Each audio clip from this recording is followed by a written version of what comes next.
So we have been looking at societal institution.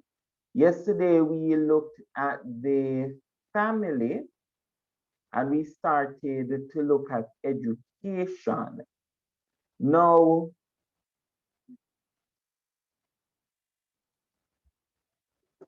education is a very important one because we would have stopped looking at the colonial, we looked at the pre-colonial period in the education system and also the colonial period, which is before emancipation.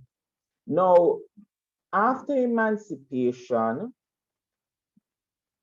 we they had the Negro Education Grant, which provided funding to missionaries.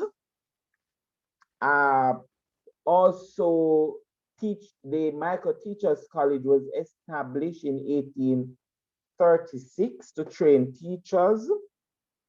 And during this period, we had the the syllabus or the subjects that were offered.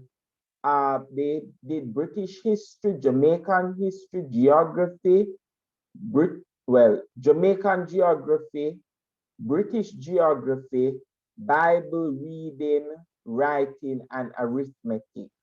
What do you think about the syllabus, how it was structured, or the subjects that were offered? What do you think about it?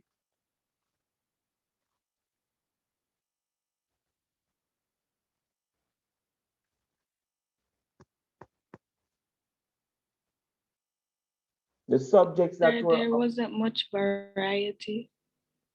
Like, I don't know. sorry. Yes, they did history, British history, Jamaican history, British geography, Jamaican geography, Bible reading, writing, arithmetic. Agreed. They never had a lot of variety. It was very basic. But what do you think was a major problem with how the syllabus was structured?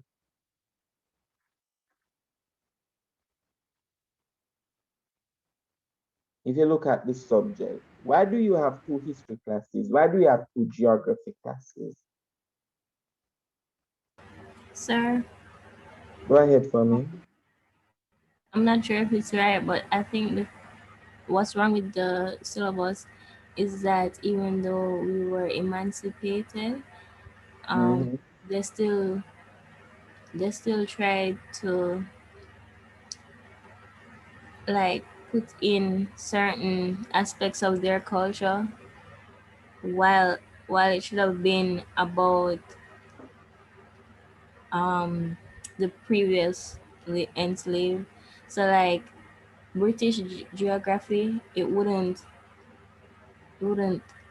contribute to what's going on in Jamaica because we're in Jamaica, we're not in England. All right. Yeah. Agree. And so, in addition to these, you had denominational education system, meaning that the church and the state operate school in a partnership. They had schools like St. Andrew High School for Girls 1925, Kingston College 1925, Holy Childhood, Immaculate, Calabar, all of these are church schools, and government also help with the operation of these schools. But in the colonial period, in the post-emancipation period, you had low enrollment for blacks. Most of the traditional schools, which would include the schools that were established by the denominations, the different churches, and also the trust schools like Combermere, Harrison, and Lodge College, Wolmer's, Titchfield, Manning's, JC, St. Jago. All those traditional high schools, they were most of the students were white or colored or middle class blacks. So those are blacks who were pretty wealthy and they were able to send their children there, but they were in the minority. The majority was colored and white. Uh, there was also lack of classroom spaces, low matriculation to university. In fact, most of the schools here in the Caribbean, most of the students went to school right up to the sixth form level, and after that they look at job because the British Caribbean didn't have a university. We had no university, and the university was established in 1948. This was after the riots, and the university that was established was the University College of the West Indies. That was called UC at the time. It is now UWI, the University of the West Indies. And in fact, most countries in the Caribbean had uh, outside of the Anglophone Caribbean that did not have a university. The Spanish Caribbean in Haiti and Puerto Rico, they had their universities for a very long time. University of Havana was established. Same thing with Haiti. They had their university. Dominican Republic had their university. It was only the Anglophone Caribbean or the British or the English-speaking Caribbean that did not have a university. And we got our university in 1948, and it was to train medical doctors uh, to help with the health problems in the Caribbean. So UC started out as a medical school. In the post-independence period, the government realized that Jamaica had very high literacy rate, and so they received a loan from the World Bank to build schools. A lot of schools were built. CXC was introduced because they realized that a lot of the subjects that were taught were very British oriented. And in the 1970s in Jamaica, they had free education.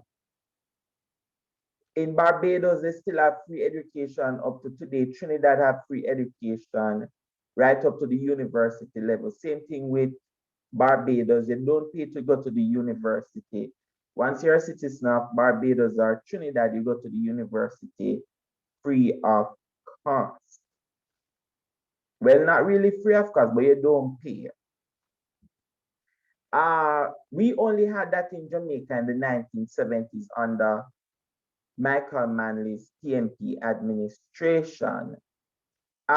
When we look in the post-independence period, we had a lot of new schools that were built. During all these new schools, or most of them, they are considered non-traditional high schools. So all the schools that were built during the colonial period, or most of the schools, like the elite trust schools and the church schools, these schools are called traditional high schools, while the schools that were built in the independence period, they are considered to be non-traditional high schools. One of the very popular questions in the exam is our colonial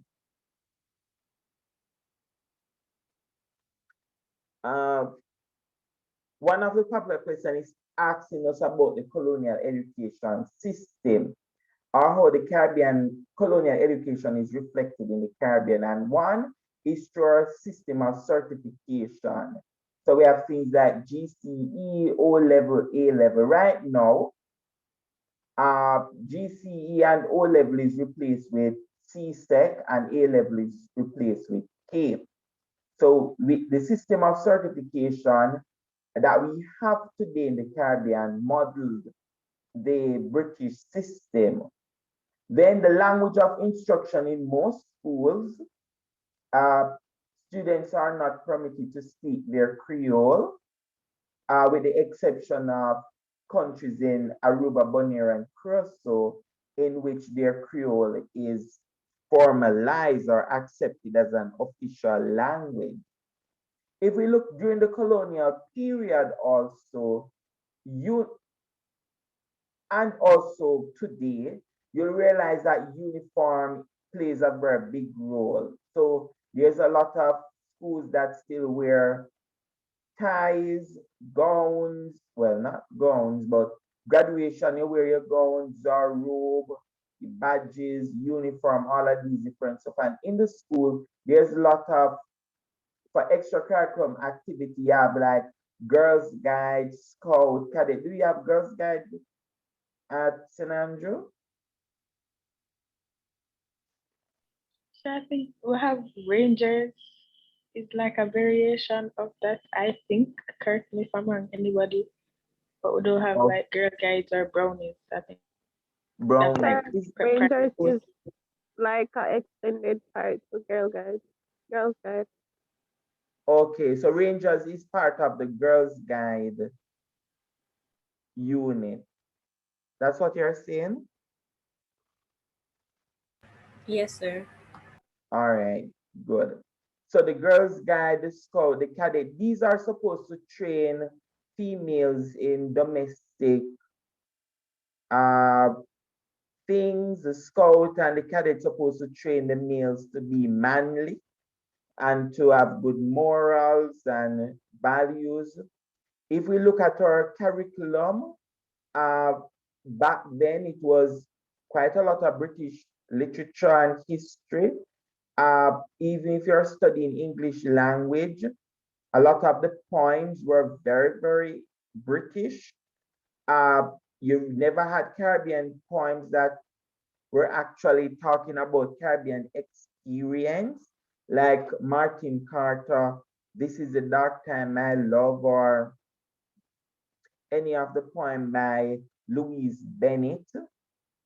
Good morning, teacher. How you do? My name is Sarah Poo. I can't remember the title of it. They didn't have those poems in the school system. So it was mostly British literature. The history was very British and biased against Black people. In fact, when they taught the history then, they said that Blacks were from an uncivilized continent, a very dark continent. So just imagine you're sitting in a school in Jamaica or Barbados or Trinidad, and they're telling you that Africa is a dark and backward place. Wow, interesting. You were supposed to wear your hair a particular way. Look at also devotions, quite a lot of devotions and prayers, which we still have in the schools, and the school upholds European norms and values.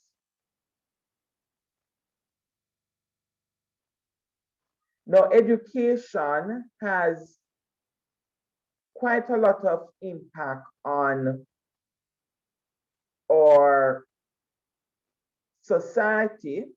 In fact, some of the impact is social mobility. Through education, people are able to move up the social ladder. In the Caribbean today, in almost all the Anglophone Caribbean countries, we have a classes education system, which is the traditional high school versus the non-traditional high schools. Access is an issue in some countries, especially university education. University education is very, very expensive. While Barbados and Trinidad has access at free education, or the government highly sponsor the education system in those territories. In Jamaica, only 7% of the population has university education. So that is pretty low. And and every year the university education gets more and more expensive. Our curriculum, to some extent, still models the British curriculum, and the church has a very important role to play in our education system. In fact, most of the schools today, or most of the traditional schools, are run by the church. Another feature of our education system is male marginalization, where we see that males are basically marginalized. If you look at the numbers of males going into UWI, you find that more females are going to university than females. Not saying anything is wrong with that, but it seems as if something is seriously wrong with male education in the Caribbean. It can't, well, I don't say that. So boys, back then, during the colonial period, boys were basically supposed to be the doctors, the lawyers,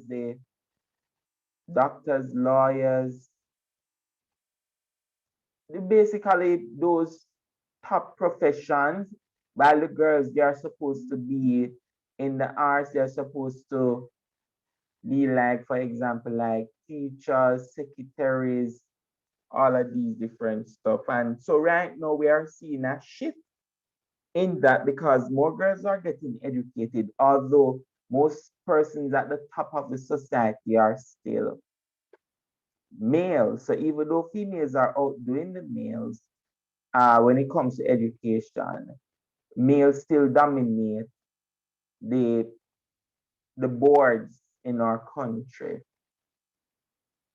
Another social institution is religion. And when we look at religion, religion helps to conform religion helps us to control our behavior or how we relate to each other in the Caribbean. So right now, the main religion in the Caribbean is Christianity that was introduced by the Europeans. And you have several different European churches.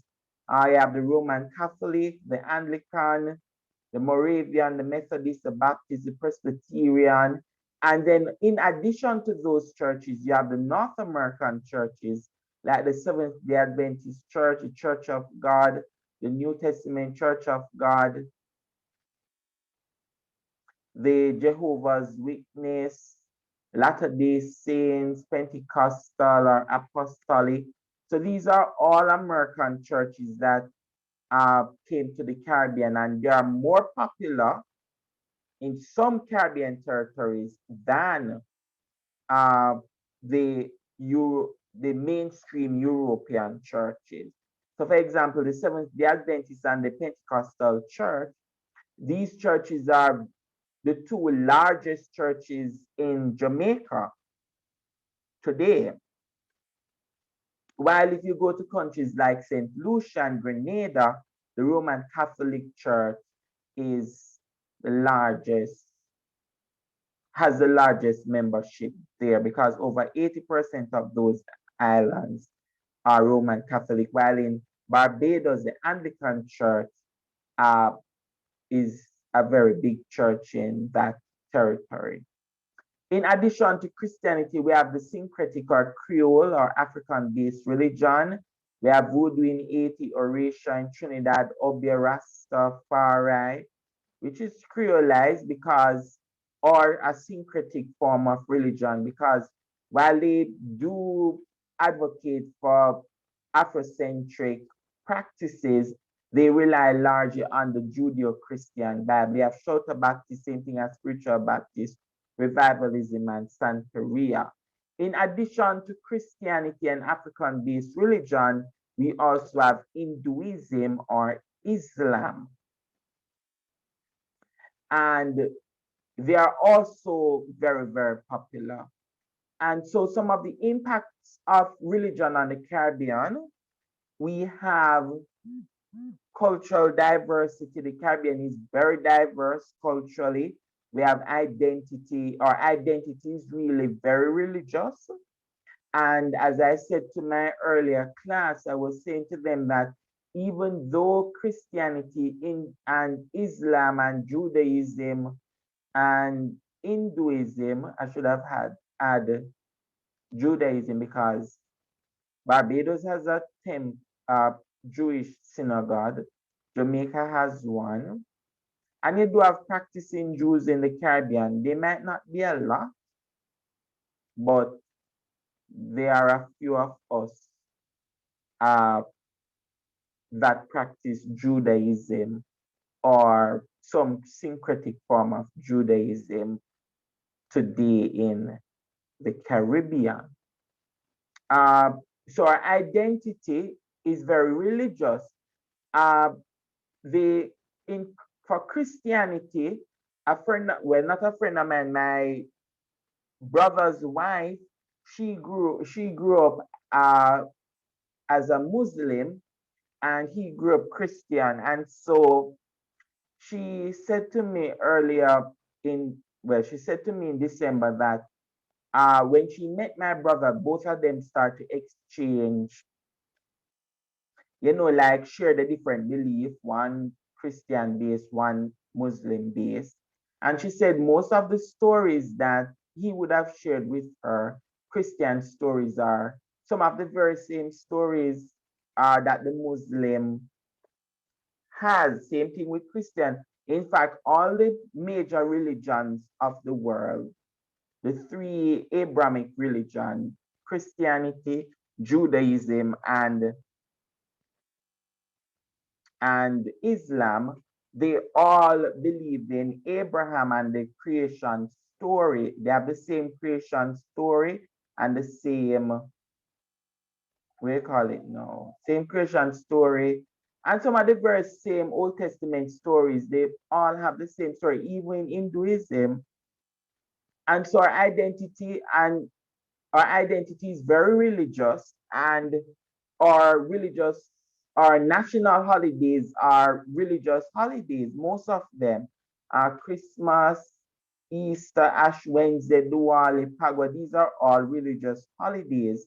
And also prayers in school, prayers on the bus, our national anthem. Almost all the Caribbean countries, the national anthems are very religious. It's like a prayer, involve words like God protect the nation, God, God. And then our arts and music in the Caribbean, very religious. Not only gospel music, but also dancehall, soca, calypso. They all mention some form of God in their music. For example, like version, Mercy of God, Cartel, God Bless, Popcorn, Jaja Protect Me. And so you find that we use a lot of biblical images, uh, symbols in our music, our secular music, and so that covers the impact of religion on the Caribbean. Any comments, ladies?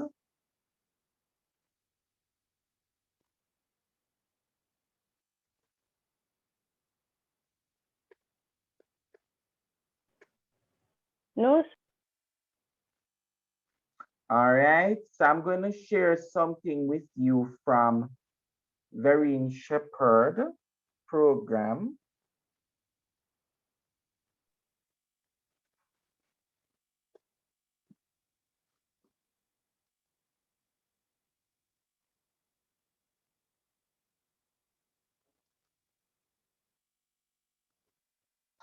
About parenthood is produced by women for women. So we think it is important that we be the change we want to see. Follow us on YouTube, Facebook, Instagram, and Twitter at Jamaican Dad. Mikhail went on the street to ask, various past students about their school. So let's listen to what people said. So we're taught about John Woolmer, we're taught about how he made his money. We're taught about the establishment of the trust, the people who came to Woolmer's, all of that. So we're taught a lot about it. We're told that he's a blacksmith, but most of us are aware of the fact that based on the time period when he was alive or when the school was started, he was involved in some less than honorable dealings. So most of us are aware of it because, again, it's taught at Woolmer's. St. Jago was established in 1744. Now, before that, in about 1739, a rich planter by the name of Peter Beckford, he was affiliated with the Church of England, and he has family lineage in England. As a matter of fact, there is a Beckford family crest from which the St. Jago High School crest was derived. So he bequeathed about £3,000, and trying to remember, was it £3,000 or £1,000? I think it was £3,000. But he bequeathed some money in about 1739. So upon his death, it would have been used for the building of a free school for the poor. Now, St. Jago High School was then, as it pertains to the establishment of the Manning School and its connection to slavery, I cannot speak specific to it, but my understanding is that the formalized version of education would have emerged during the colonial period, and it would have served an elite society which was populated by white people. As it relates to whether or not it would have influenced the creation of the Manning School, I can't necessarily say. I am a past student of the Westwood High School located in Stewarttown, Trelawney, and the history that we have been taught is that the school was founded in 1882 by Reverend William Webb, who was a Baptist minister who, in collaboration with other Protestant denominations, formed this school as a means of providing education for young women, young ladies from all walks of life, regardless of class, color, or creed. So it was an unsegregated educational institution founded in 1882. I have not been taught of or am not aware of any links to slavery. However, I believe that that is something that should be researched. So Immaculate was founded after Jamaica's emancipation. It was founded in 1858 by the Franciscan Sisters of Allegheny. Came from Scotland to Kingston and they founded the school. But I'm pretty sure it was like maybe slavery money. I don't know. That's the only connection I know between slavery and Immaculates. They didn't really tell us anything else about slavery in the history. They just tell us how the first location burned down, so they went to Constant Spring, and that's where they've been ever since. Okay, well, those were some past students talking about their school. And I know we didn't hear the full story about St. Jago. We had to cut that. It was a very long one. But we'll hear more later on when Dr. Reed joins us. So we'll take this break and then we'll join. Is there? Who else do we have? Maxine, I know you're there. Thank you so much for tuning in. And we now go to Professor Reed. Good morning, Professor Reed. Good morning, Mr. Shepherd. Can you hear me clearly? I can hear you clearly now. Your article in, I think, last Sunday's Gleaner, right? Yes. Yes, kicking up a storm. Some people are happy, some people cussing. So let me just remind all listeners and viewers that you are the chair of the Working Group of Experts on People of African Descent at the United Nations. I'm almost out of breath. I was dancing. You could see me dancing? Did you check Facebook? No? Oh, me? No, I'm not. Okay, good. And that's United Nations, and you're an associate professor of Caribbean history at Bronx Community College at the City University of New York. Now, you heard the Vox Pop. What are your thoughts? I had mixed emotion. Yes? Tell us why. The student from, I think it was Woolmer's and St. Jago, I was happy to hear when they said, they have been taught something about John Woolmer for Woolmer's and Peter Beckford for St. Jago. So I was happy to hear that. But then some tinge of sadness in the sense that, it did not go all the way.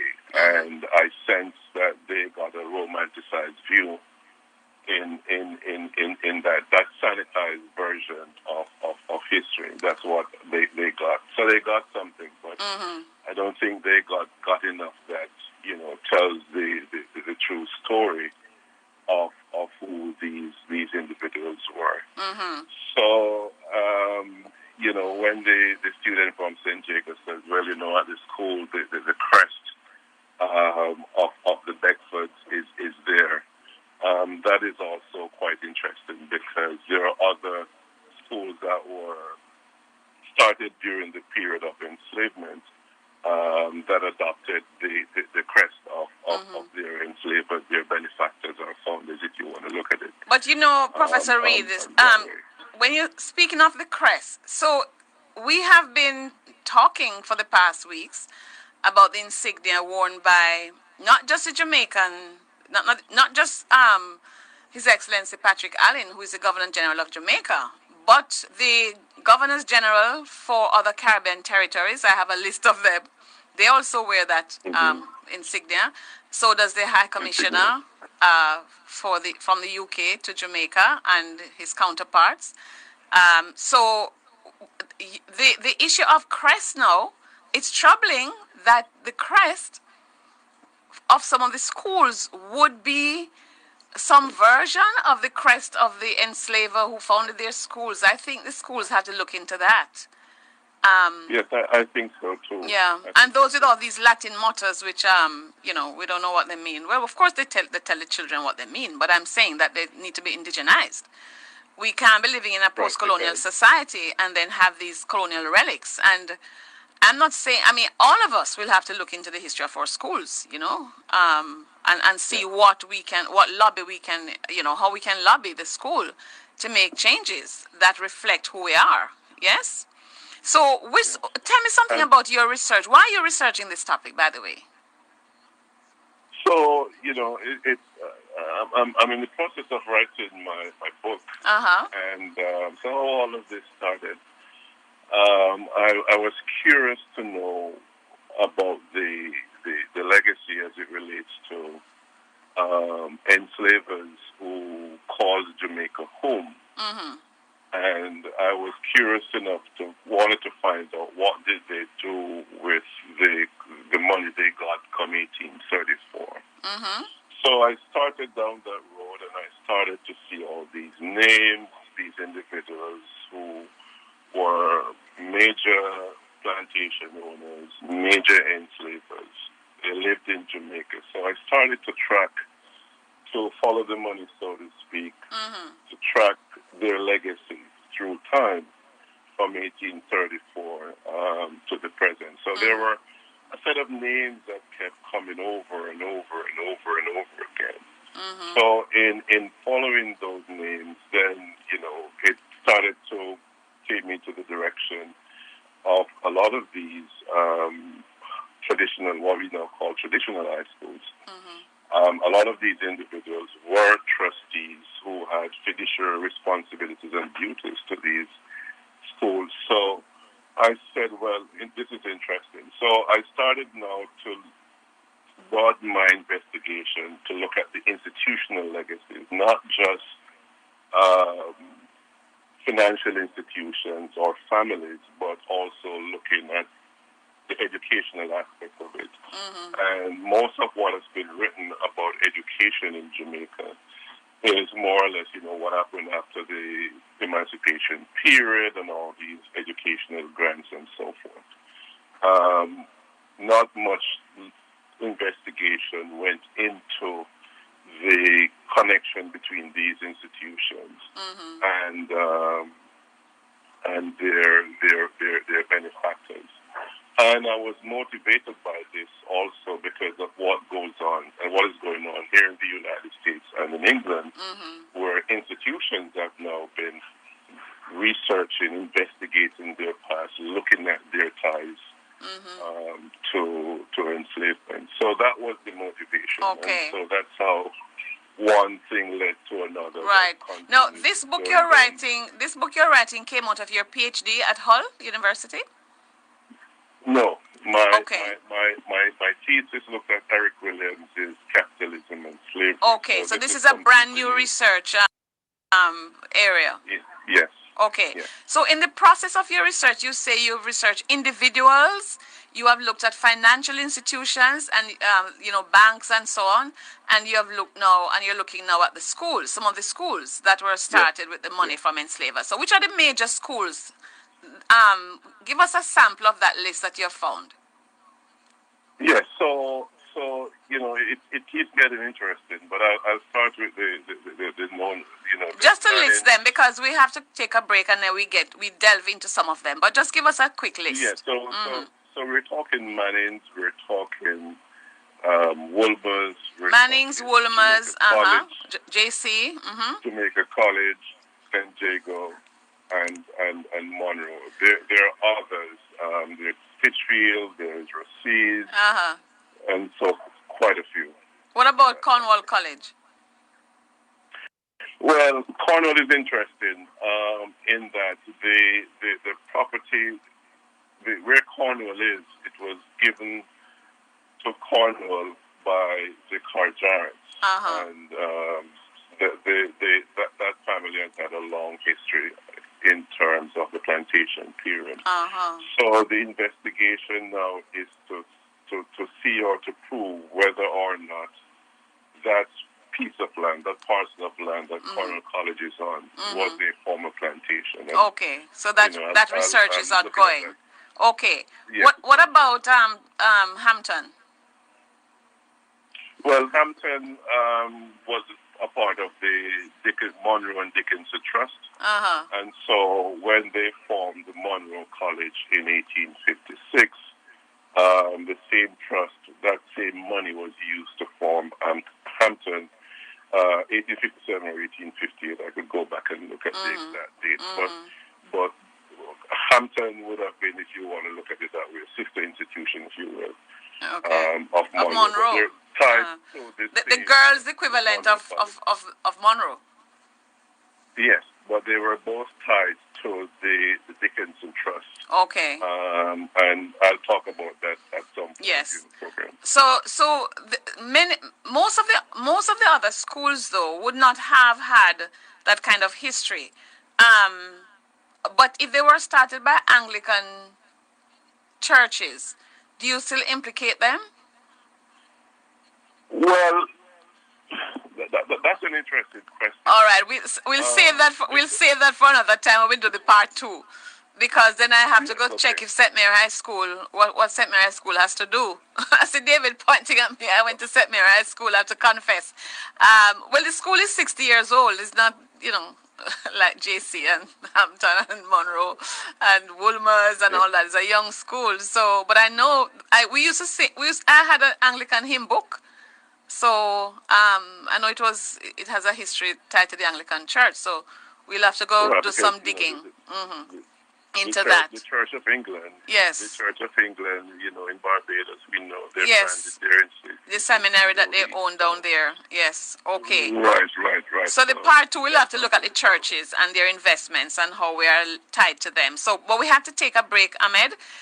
When we return, Mr. Ainsley Henriquez will join us, and we'll have a conversation on Jamaica College.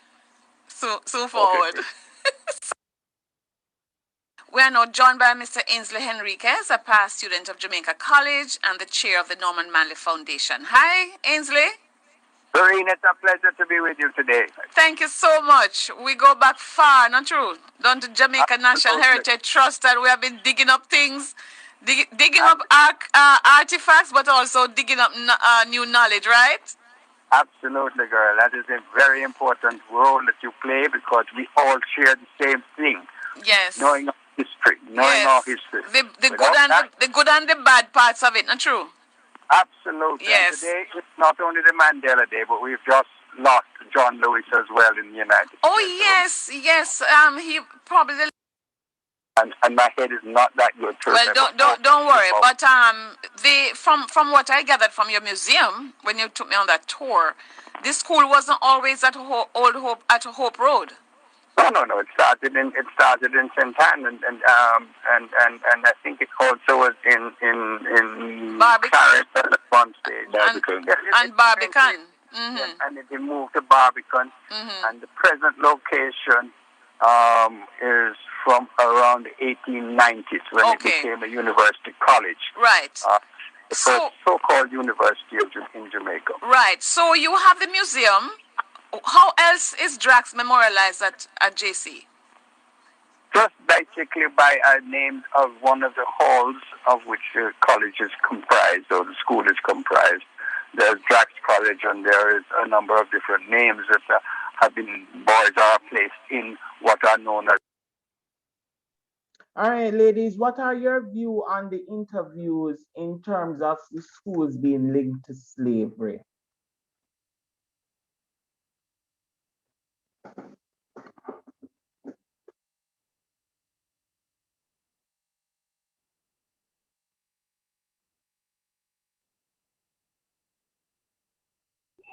Sir, repeat the question. What are your views with certain schools being linked to slavery?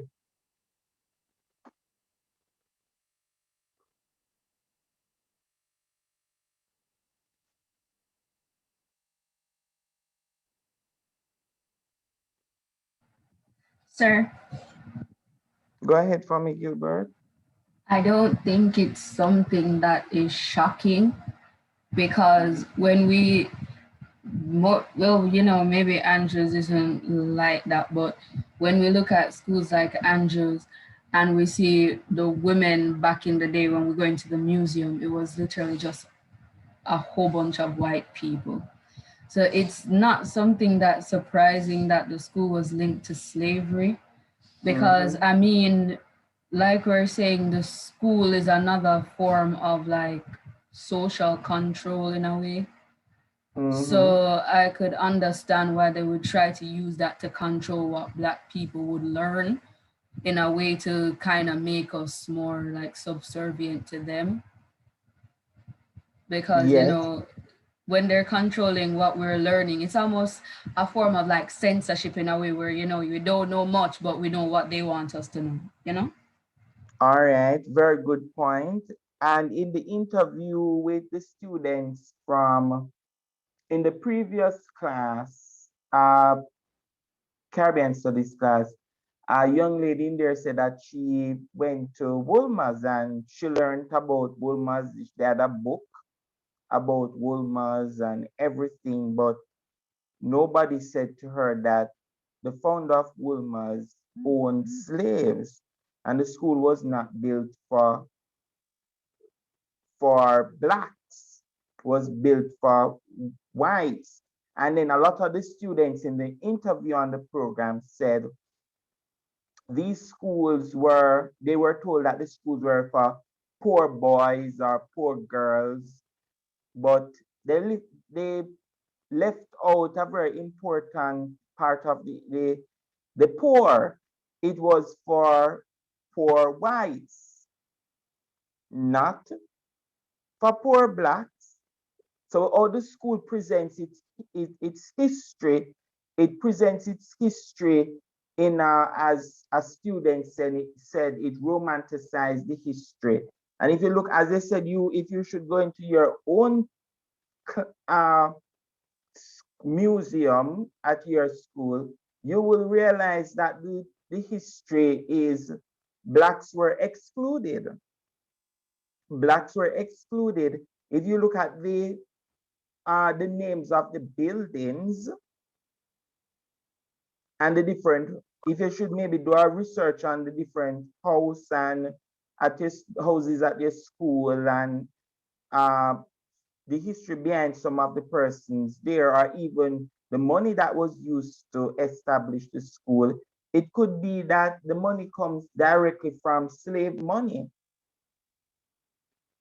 But one of the issues that I don't have a problem with the establishment of schools, The issue that I have with the history or what happened is the exclusion of those who would have worked very hard to make the money, because it was the blacks on the plantations who worked very, very hard in order to make the churches wealthy, to make different planters wealthy, and they established schools, but they established schools just to educate a particular set of people. That is a damaging part of the history. All right, so when we return on Monday, we're going to look at the final social institution, which is the justice system. Enjoy the rest of the day, ladies. Thank you very much, Gilbert. Bye, sir. Yes. Bye, sir. Bye, sir. Bye, sir. Bye, sure.